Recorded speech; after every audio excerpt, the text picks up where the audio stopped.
as I said, I think architecture was extremely helpful to make films, because the architect, similarly to the filmmaker, the architecture is not an intimate art. It's not that you are standing next to the wall with a canvas and you paint alone, or you write a text by yourself. You have to work with people, you have to motivate them. If you want to have a good building, you have to involve them in your project.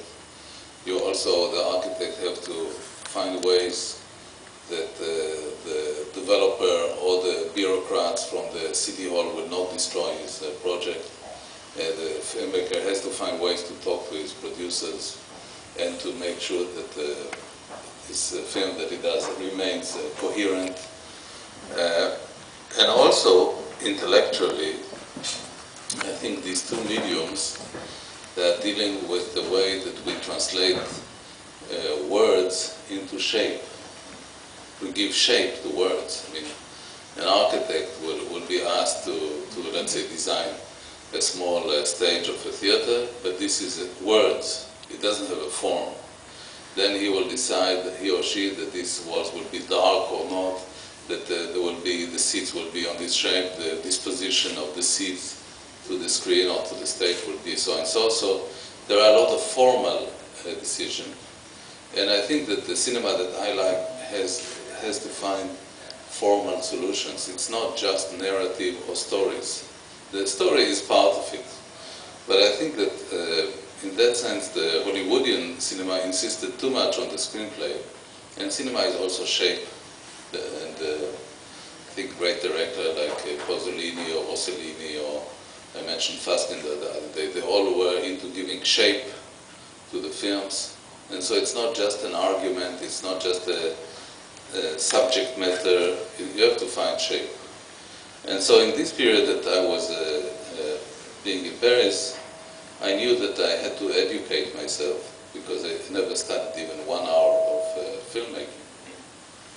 And so I took the best I could, which is my first director of photography was Henri Alcan, who was a legendary cinematographer in France, who worked with Cocteau. He did The Beauty and the Beast, with Carnet, with Abel Gance, with Joseph Losey. He did Monsieur Klein of Joseph Losey. He was a great, great guy, and also an extremely nice human being.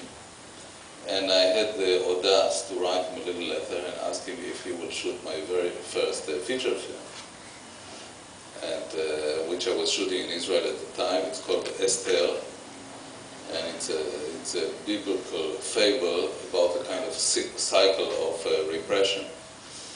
And Alcan asked me to send him the screenplay, which I did.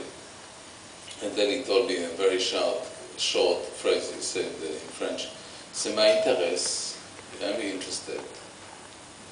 And since then we did 4 films, and he was really, through this work together with him, I discovered the way that you light, the precision of this great generation of director of photography, the way they will compose light. Then for the sound, I went to speak to Antoine Bofanti, who did maybe 20 films with Godard. He mixed the Muriel of Alain Resnais. He was a great master of direct sound. And I asked him if he would accept to do the sound. He said yes. So I realized that sometimes you can write to the best. And because, unfortunately, in this medium there is also a lot of mediocre work, they will be very interested to do something that they haven't done. And these people have really helped me to shape the first film, and obviously there were others later on. And you were in Paris as well, which is a great kind of city for watching movies as well, going to the cinema. And I imagine quite different from the cinemas in Israel as well, in terms of the access to the history of cinema.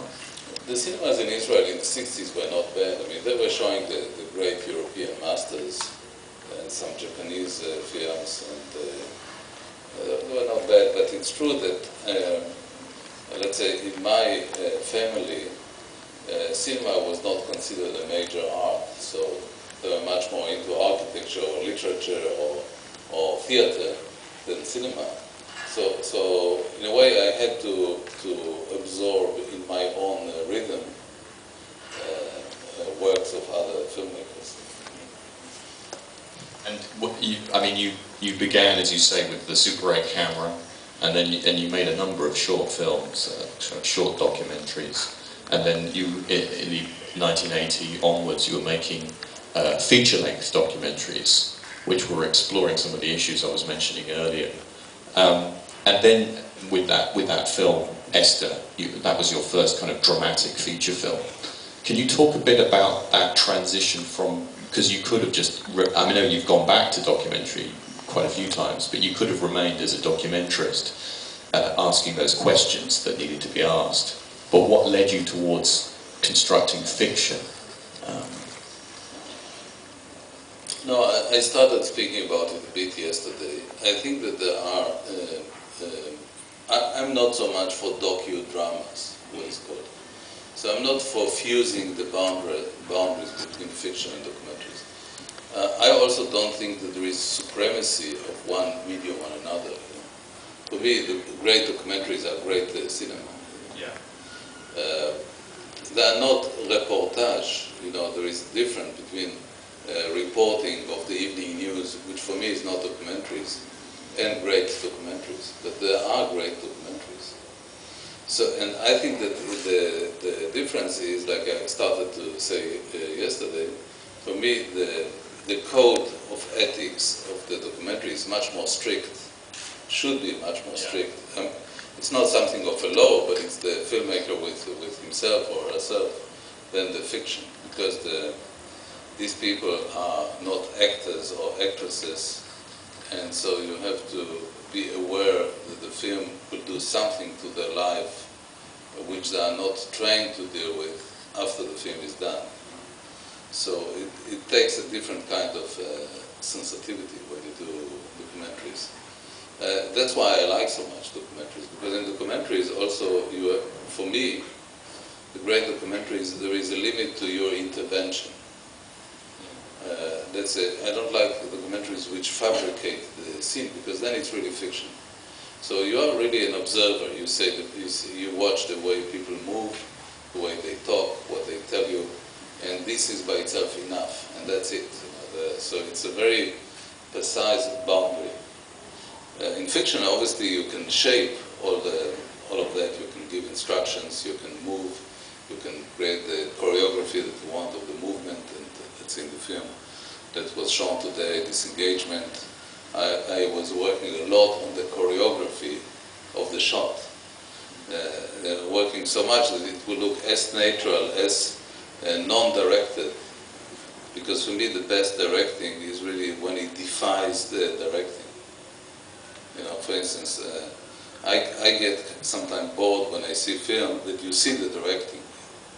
So in a way, the best directing kind of melts down, and then, let's say, in Disengagement, the scene of the meeting of the mother and the daughter, for those of you who watched it today, you will see additional scenes in Kippur of this nature.